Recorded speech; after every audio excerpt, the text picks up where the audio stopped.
A gde živiš? Živim u gospodinu Lazarević. A ja sam bio čutio, to ćeš traume. Jel ideš u školu? Idem, ali idem U vrtić. Banjac. A gledaj ovdje, ovo ti je bolja televizija, ovo je bolja televizija.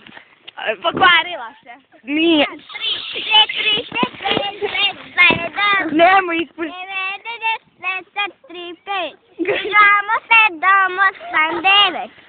A ne, ajde reci helenistička kultura. Helenistička kultura. Bravo. Reci, Veljko, ja sam voditeljka, ćao. Šta radiš? Dobro. Ma ne laži. Zove škola.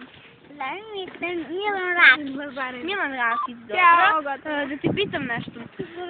Koliko ti imaš godina? Bezim, dobro. On je nadareno 10. Nadareno 10. Nadareno. Dobro, da ti pitam. Da li možda znaš šta je to helenistička kultura? To je čika pičkulja. Dobro, a ovdje si nam pevati neku seksi pesmu. Važ. Ajde. Ajde, dođi se. Da pevamo jednu Dobre. seksi devojke. Daj mi malo seksi, dati nam jeksi.